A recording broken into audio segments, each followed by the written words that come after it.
이제 성부와 성자와 성령의 이름으로 부활절 제5주 주일 예배 하나님 앞에 올려드리시겠습니다. 찬송가 63장 주가 세상을 다스리니 찬송가 63장 함께 찬송합니다.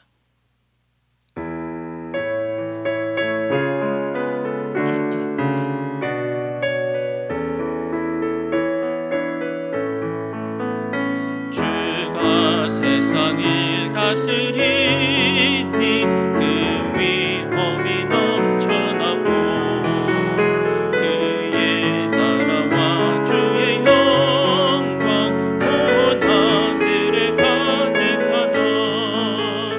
저 흉악한 마귀의 무리 다 멸망케 하시는 주, 이 찬양을 주께 드리니 큰 영광을 받으소서.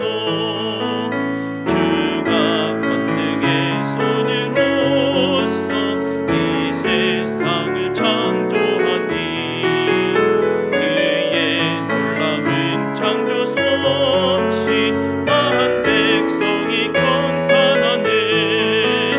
저 하늘의 별들도 모두 주 영광을 나타내요. 늘 돌보아 주시는 주께 큰 영광을 돌립니다. 주가 세상의 피조물을 인간에게 다 맡기고 순종하라는 말씀으로 그 권위를 주셨도다. 온 땅 위에 주님의 위엄 늘 넘치며 가득하니 그 나라와 주님의 영광 온 천하에 찬란하다. 아멘. 사도신경으로 우리 신앙을 고백하겠습니다. 전능하사 천지를 만드신 하나님 아버지를 내가 믿사오며 그 외아들 우리 주 예수 그리스도를 믿사오니 이는 성령으로 잉태하사 동정녀 마리아에게 나시고 본디오 빌라도에게 고난을 받으사 십자가에 못 박혀 죽으시고 장사한 지 사흘 만에 죽은 자 가운데서 다시 살아나시며 하늘에 오르사 전능하신 하나님 우편에 앉아 계시다가 저리로서 산자와 죽은 자를 심판하러 오시리라.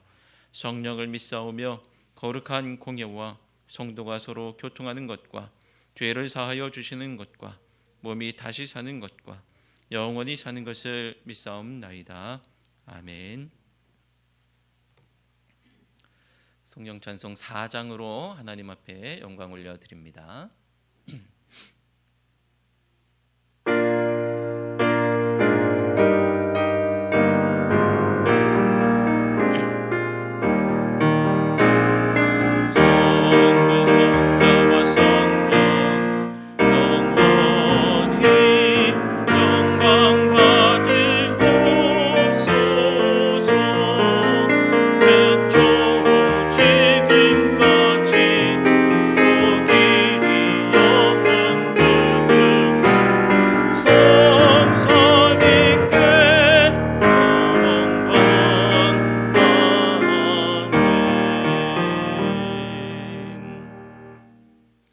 주기도문으로 함께 기도합니다. 하늘에 계신 우리 아버지여, 이름이 거룩히 여김을 받으시오며 나라가 임하시오며 뜻이 하늘에서 이루어진 것 같이 땅에서도 이루어지이다.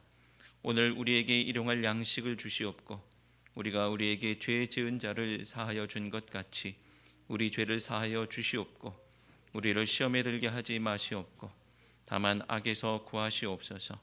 나라와 권세와 영광이 아버지께 영원히 있사옵나이다. 아멘.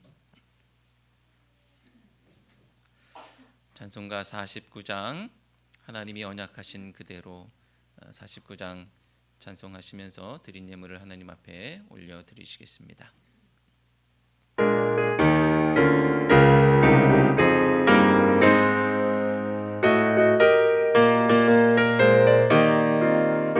하나님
위해서 기도합니다. 할렐루야. 아버지 하나님, 은혜와 사랑에 감사를 드립니다. 한 주간도 주님의 날개 아래 보호하셨다가 다시 주님의 품 안으로 불러주셔서 예배할 수 있도록 인도하여 주시니 감사합니다. 저희들의 삶이 하나님 앞에 영광 올려드리는 삶이 되게 하여 주시옵고, 언제 어디에서 무엇을 하든 주님과 동행하는 인생길 낼 수 있도록 역사하여 주시옵소서. 주님, 이 시간 주님 앞에 귀한 예배를 드렸사오니 하나님께서 영광 받으시고 그 마음과 정성도 받으시고, 예물을 통하여서 주님께서 계획하시고 뜻하시는 모든 일들을 저희들 함께 동참하며 이루어갈 수 있도록 역사하여 주시옵소서. 주님, 문제를 가지고 있는 성도가 있습니까? 하나님, 이 시간 간구할 때에 주님께서 해결하시고 응답하시는 놀라운 은혜를 경험하게 하시고, 질병 가운데 아픔 가운데 있습니까? 하나님께서 고치시고 치유하시는 놀라운 은혜를 또한 허락하여 주옵소서. 지난 한 주간 보호해 주셨던 것처럼 앞으로의 삶도 주님께서 인도해 주실 줄로 믿습니다. 한 주간도 주님 앞에 맡겨드리오니 주장하시고 역사하여 주옵소서. 예수 그리스도의 이름으로 기도드리옵나이다. 아멘.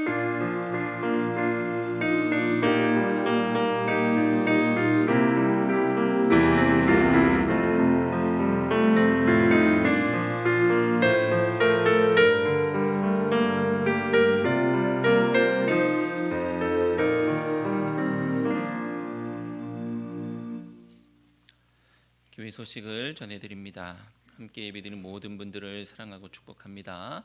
우리 앞뒤 좌우에 계신 분들과 인사 나누시겠습니다. 사랑하고 축복합니다.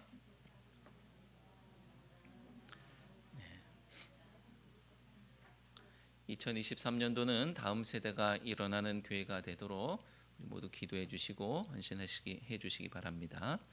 5월은 행복한 가정의 달입니다. 가정이 행복해야 인생이 행복하죠. 가정의 화목을 위해서 기도하는 우리 모두가 되시기를 바랍니다. 오늘은 어린이 주일이고요. 다음 주일이 어버이 주일인데요. 교회에서는 그렇게 한 주 한 주 나눠서 놓고 있는데, 사실 5월 5일과 5월 8일이 3일 차이밖에 되지 않기 때문에 어느 때는 좀 애매할 때가 있습니다. 그래서 오늘 우리가 어버이 주일과 어린이 주일을 함께 지낸다고 하기는 좀 그렇고요. 어린이들을 또 축복하고 어버이에게 감사하는 오늘 한 주간이 되기를 바라고요. 예배 후에 또 우리 감사하는 시간, 또 축복하는 시간을 갖도록 하겠습니다. 오늘 기획위원회 예배 후에 잠시 모인다고 광고했는데요. 중요한 내용들이 있기 때문에 기획위원뿐 아니라 우리 성인 성도분들은 다 남으셔서 짧게 이야기 들으시고 또 의견도 주시고 하면 감사하겠고요. 짧게 마칠 수 있도록 하겠습니다. 화성지방교역자 회의가 화요일 날 양문교회에서 있습니다. 잘 다녀오도록 하겠습니다. 하나님 말씀 로마서 8장 18절에서 25절 말씀입니다. 로마서 8장 18절에서 25절 말씀,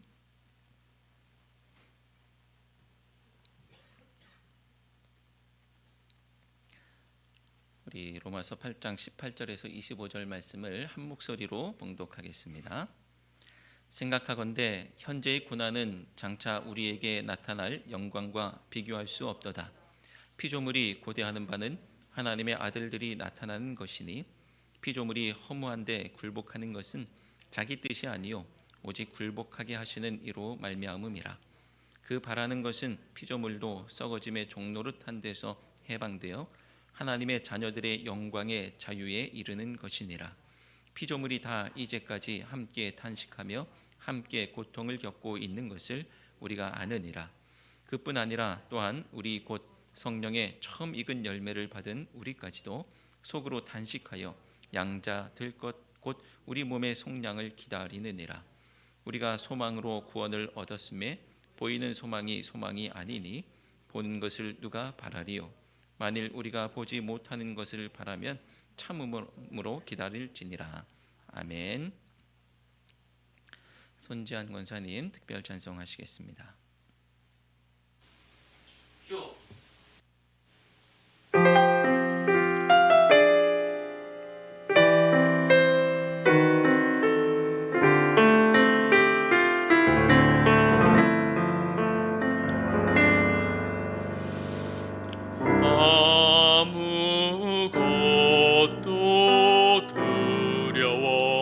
말라. 주 나의 하나님이 지켜주시네. 놀라지 마라, 겁내지 마라. 주님 나를 지켜주시네. 내 맘이 힘에 겨워 지칠지라도 주님 나를 지켜주시네. 세상의 험한 풍파 몰아칠 때도 주님 나를 지켜주시네. 주님은 나의 산성, 주님은 나의 요새, 주님은 나의 소망, 나의 힘이 되신 여호와.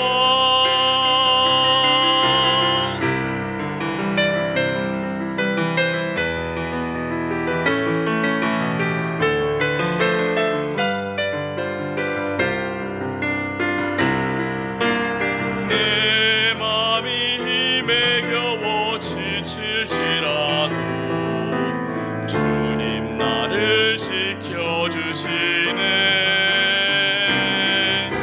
세상의 험한 풍파 몰아칠 때도 주님 나를 지켜주시네.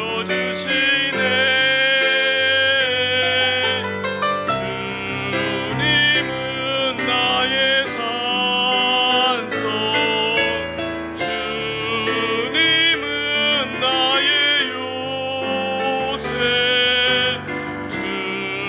주님은 나의 소망, 나의 힘이 되신 여호와, 나의 힘이 되신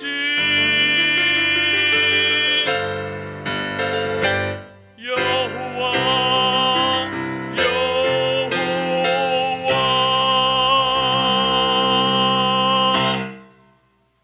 아멘. 감사합니다.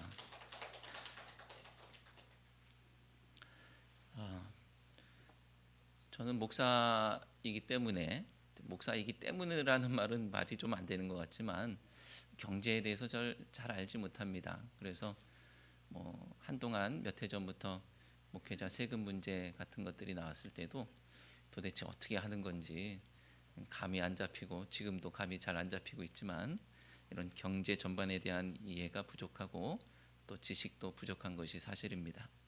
경제에 대해서 잘 알지 못하죠. 언젠가 국가 부도의 날이라는 영화를 봤는데, 여러분 우리나라가 부도 났던 거 아시죠? 국가 부도의 날, IMF 구제 금융을 신청했었던 그런 사건이 1997년도에 있었습니다. 이 나라가 망한 건데 그때 저도 기억이 나요. 그때 우리 자동차에 기름 넣을 휘발유, 경유 이런 가격이 몇백 원이었잖아요. 몇백 원이었는데 천 원 이상 몇 배로 올랐던 기억이 저도 생생하게 나서 많은 분들이 힘들었던 그런 시절을 보냈던 이야기죠. 국가 부도의 날이라는 영화 속에서는 그 일련의 과정들을 여러 삶의 단면들의 모습을 통해서 그려낸 작품인데요. 영화 속에 많이 등장하는 단어가 있는데 어음이라는 단어가 많이 등장을 했습니다.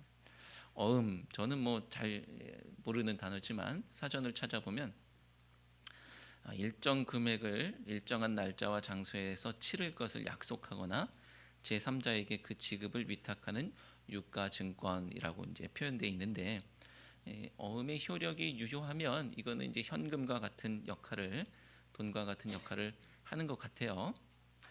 그런데 이 가지고 있었던 어음이 휴지 조각이 되니까 결국 버티지 못하고 파산하는 이야기들이 영화 속에 이제 가득 담겨 있었고, 이건 영화의 이야기만은 아니었죠. 우리의 삶의 현실의 이야기였습니다. 대부분의 사업이 아마 현찰로 재료를 사서 제품을 만들어서 납품을 하면 그 대가로 어음을 받고 나중에 그 어음을 현금화하는 것, 그런 것이 옛날에 있었던 일반적인 이야기였던 것 같습니다.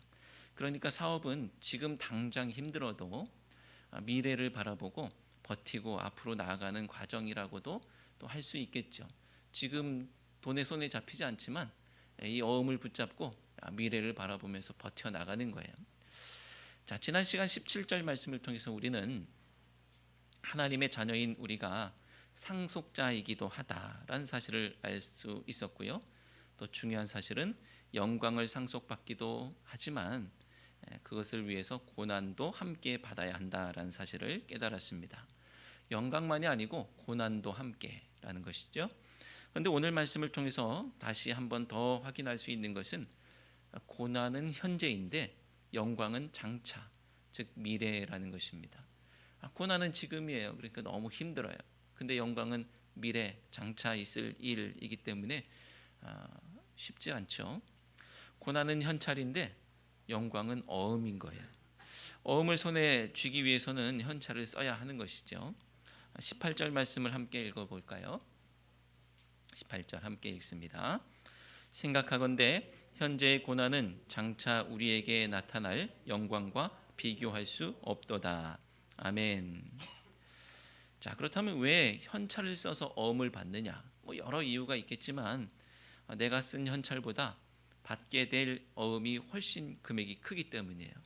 내가 재료를 사서 만드는 과정들이 있었겠죠. 하지만 어쨌거나 그것을 통해서 많은 더 돈을, 가치를 부여해서 받게 되니까 그게 더 크니까 그것을 현찰을 써서 어음을 받는 것이죠. 그렇게 이윤을 남기는 것이 이제 사업인 것 같아요. 우리가 고난을 받아들이고 견딜 수 있는 것도 마찬가지입니다. 내가 여기에서 고난을 당하면 장차 더 큰 영광을 누릴 수 있기 때문에 우리는 고난을 견딜 수가 있는 거예요. 말씀은 고난과 영광의 관계를 비교할 수 없도다라고 말씀하고 있습니다. 비교할 수 없도다. 하나님께서 비교할 수 없다고 하면 이거는 맞는 거죠. 우리가 비교 못해도 하나님의 예리한 눈으로는 비교해낼 수가 있는 건데 하나님도 이거 비교할 수가 없다. 하나님이 비교할 수 없다고 하면 그건 정말 비교할 수 없는 어마어마한 차이가 있는 것입니다. 고난과 영광의 특징을 하나 더 이해한다면 우리는 훨씬 더 수월하게 견뎌낼 수 있을 것인데 고난은 일시적이고 영광은 영구적이다라는 것입니다. 영광의 때가 되면 고난은 끝이 나는 거예요. 일시적입니다. 그래서 영광의 때가 되면 고난은 끝이 나요. 영광의 때에도 고난이 동반된다면 그 나라 그 땅을 어떻게 우리가 소망할 수가 있겠습니까? 우리가 영광스러운 하나님 나라를 사모하고 소망하는 것은 영광의 때 고난은 끝이 날 것이기 때문입니다. 비록 우리가 유한한 존재라고 할지라도 우리는 세상의 헛된 것들처럼 유한한 것을 꿈꾸는 것이 아니라 무한한 것을 꿈꾸는 거예요. 우리가 꿈꾸고 소망하는 하나님의 것은 끝이 없습니다. 하나님 당신께서도 끝이 없는 무한하신 분이시고요. 하나님의 사랑도 우리는 끝없다라고 고백하고 있고요. 하나님의 인내하심도 끝이 없다고 우리가 또한 고백하고 있습니다. 은혜와 영광도 마찬가지죠. 끝이 없습니다.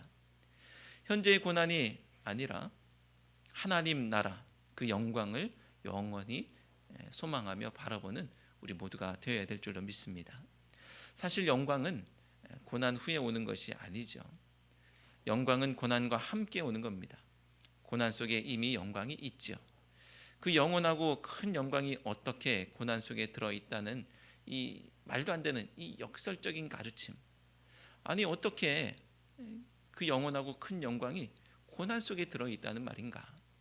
이것은 이해할 수가 없는 것입니다. 그런데 우리는 거기에 아멘 할 수 있는 것인데 왜냐하면 그 신비를 믿음으로 고백하기 때문이죠. 그렇기 때문에 십자가가 신비인 것이고 믿음도 신비인 것입니다.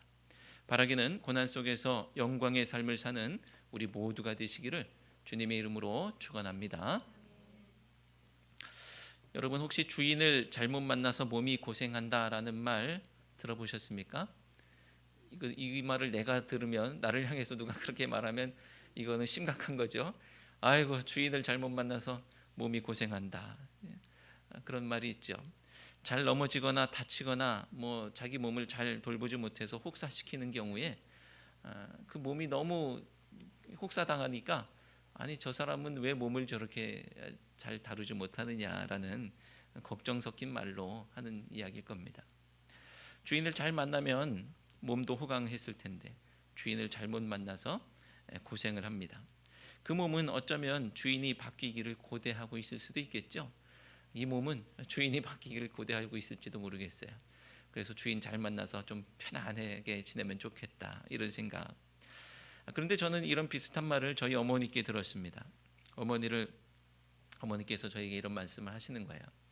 엄마를 잘못 만나서 내가 고생이다. 부잣집에 태어났으면 하고 싶은 것도 하고 고생하지 않았을 텐데, 이런 얘기를 하시는 거예요. 자, 이 얘기는 다른 말로 어머니도 고생하고 계시다는 거죠. 내 인생도 이렇게 팍팍한데 우리 자식들 인생은 더 팍팍하겠지, 이런 걱정과 아픔을 담은 말일 겁니다. 어머니도 인생의 무게가 만만치 않았기 때문에 그런 생각을 하시게 됐던 것이죠. 사람은 누군가의 지배와 영향력 아래 있기 때문에 누구를 만나느냐에 따라서 그 인생의 방향이 완전히 달라지기도 합니다.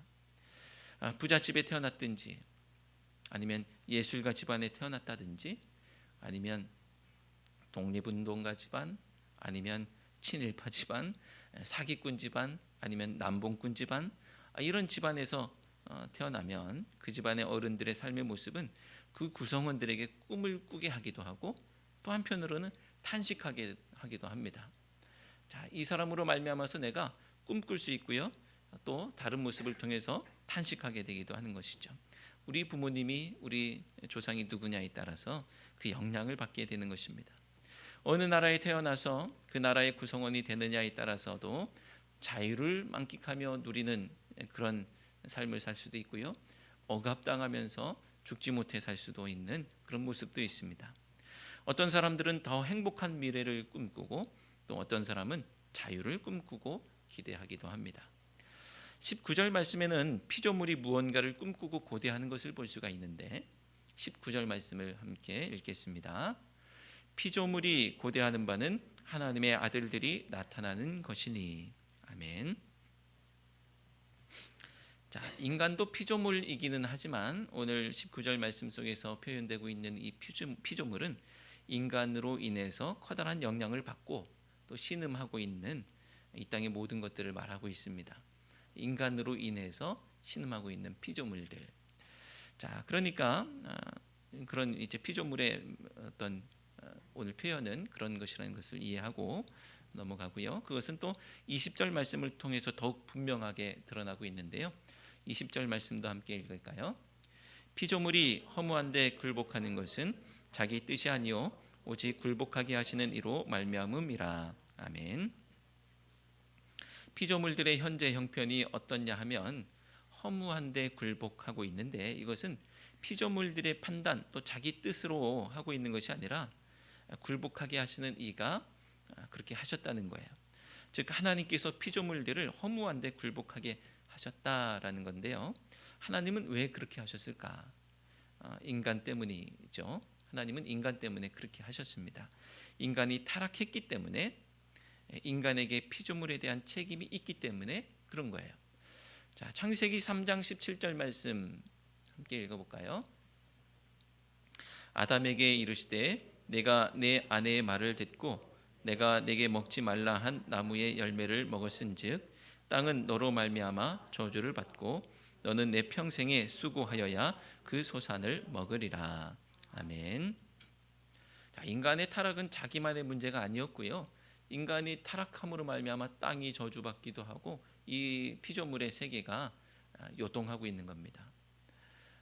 자기만의 문제가 아니에요. 인간의 타락은 전 우주적인 문제였던 것입니다. 주인을 잘못 만나서 몸이 고생하는 것처럼 인간을 잘못 만나서 피조물들이 고생하는 거예요. 그러나 소망이 있다고 합니다. 21절 말씀, 로마서 8장 21절 말씀 함께 읽겠습니다. 그 바라는 것은 피조물도 썩어짐의 종노릇한 데서 해방되어 하나님의 자녀들의 영광의 자유에 이르는 것이니라. 아멘. 피조물들도 썩어짐의 종로로 탄 데서 해방될 것이고 하나님의 자녀들이 누릴 영광스러운 자유에 참여할 것이기 때문에 피조물들에게도 소망이 있다라는 겁니다.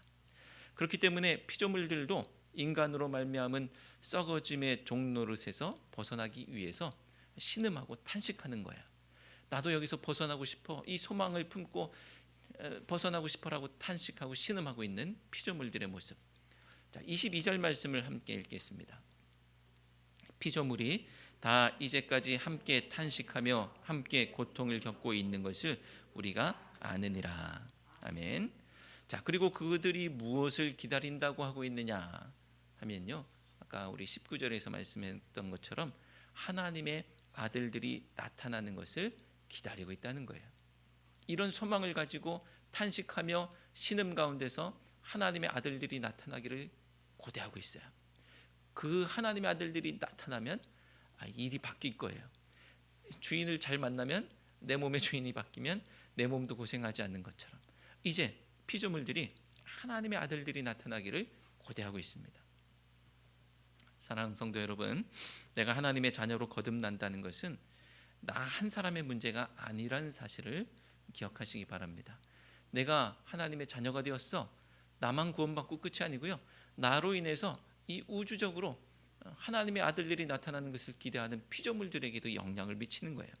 나는 내가 책임지고 있는 공동체가 썩어짐의 종로를 타는 것에 대한 책임이 있는 존재입니다.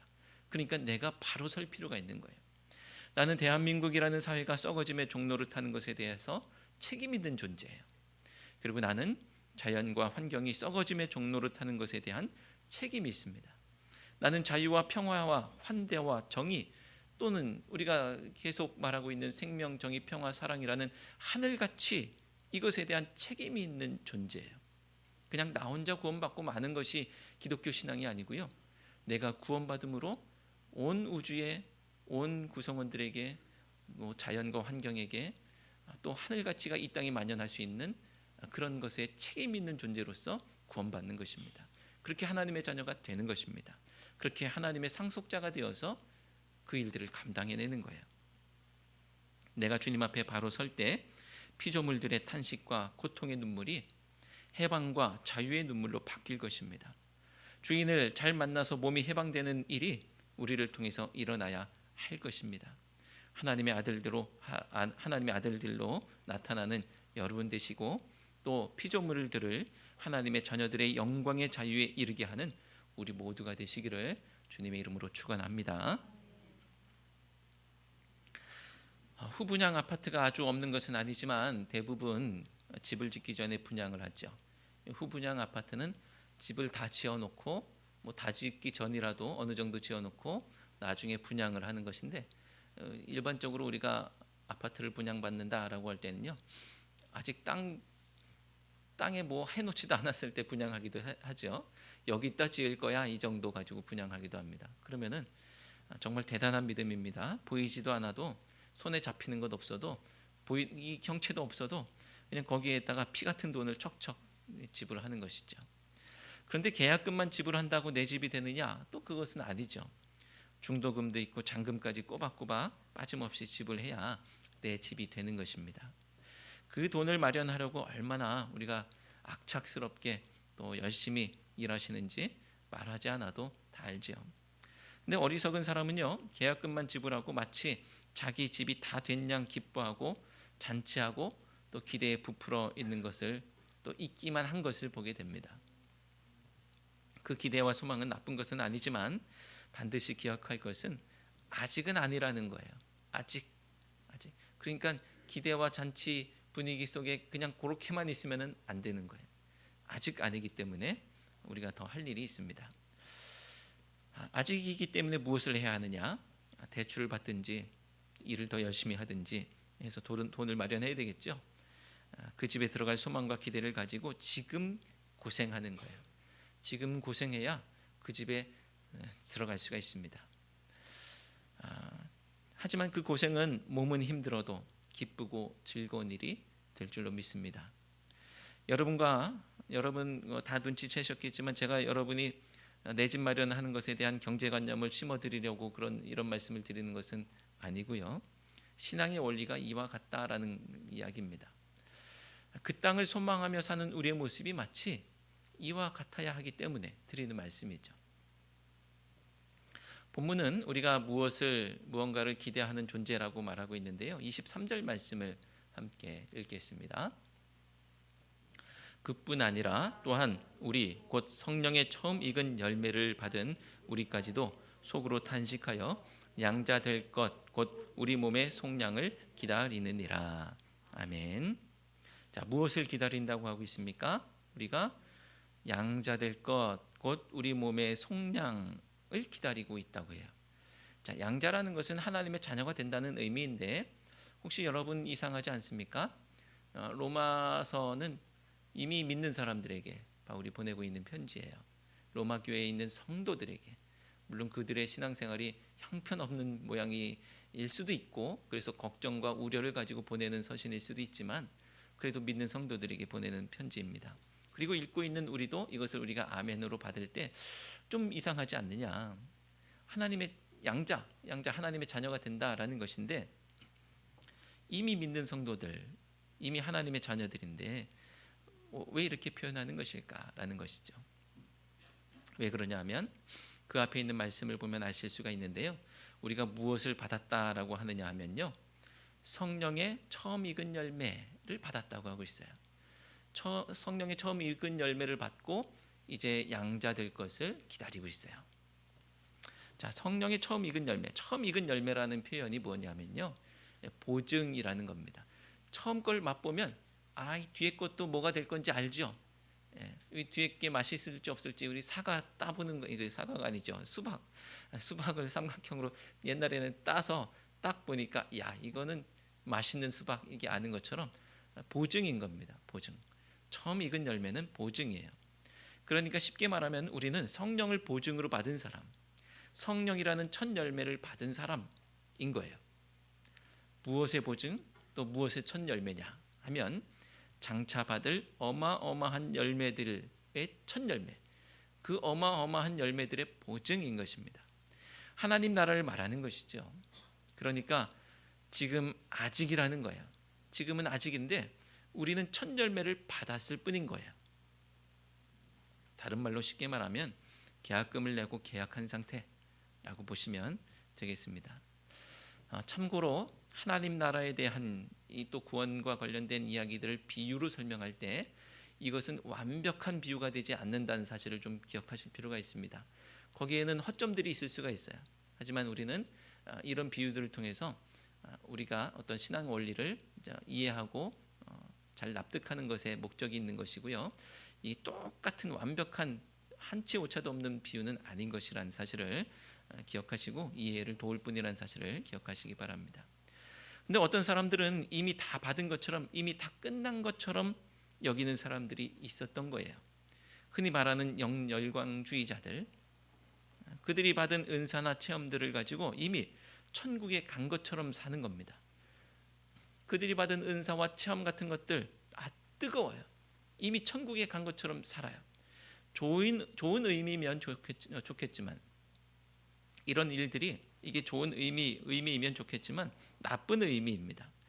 왜 그러냐 하면 그들에게 탄식이 없기 때문에 피조물도 탄식하며 무언가를 기다린다고 했죠. 19절 말씀처럼 피조물이 고대하는 바는 하나님의 아들들이 나타나는 것이다 라고 말하고 있는데 하나님의 아들들이 있다는 거예요, 없다는 거예요? 피조물들이 하나님의 아들들이 나타나기를 기다리고 있어요. 없으니까 기다리는 거예요. 있으면 기다리지 않죠. 이미 나온 거니까. 그런데 없는 거예요. 아직인 거예요. 이 땅에 수많은 그리스도인들이 있었지만 하나님의 아들들이 아직 없었다는 거예요. 왜냐하면 아직이기 때문에.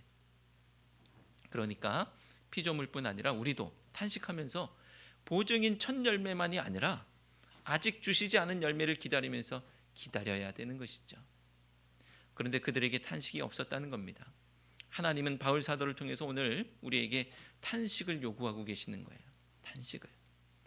하나님의 양자될 것을 기다리고 하나님의 우리의 몸이 해방될 날을 기다리고 그렇게 탄식해야 된다는 것을 우리에게 요청하고 계시는 겁니다.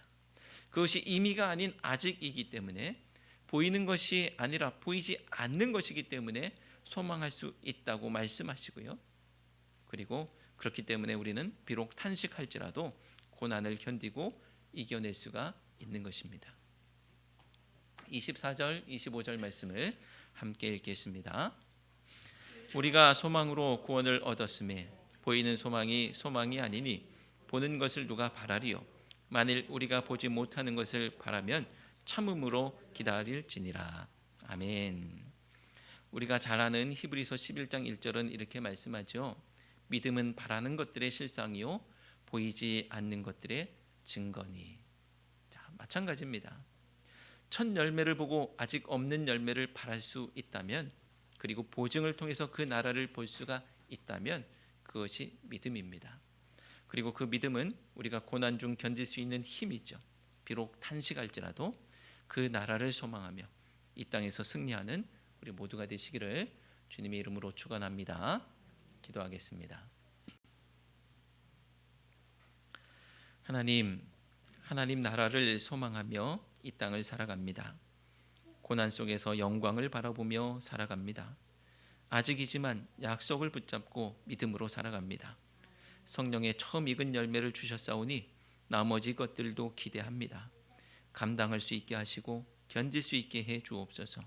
힘과 능력을 주셔서 끝까지 달려가 승리하게 해 주옵소서. 예수 그리스도의 이름으로 기도드리옵나이다. 아멘. 찬송가 238장 해지는 저편, 찬송가 238장 찬송하시고 축도함으로 예배를 마치도록 하겠습니다.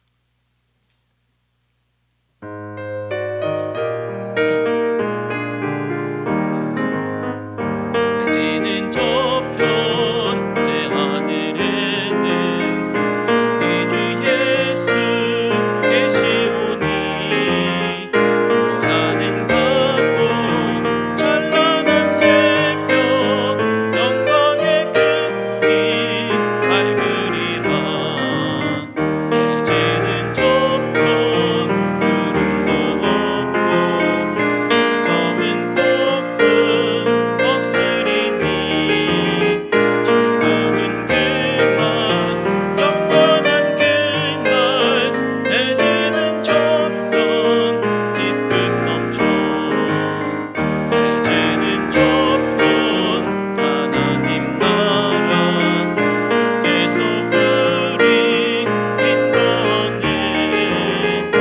주님이 나를 영접해 주니 영원히 주를 찬송하리. 해지는 저편 그 영광 중에 얹어간 성도 만나보리. 영원한 본향 흐르는 그곳 이별의 슬픔 없으리라.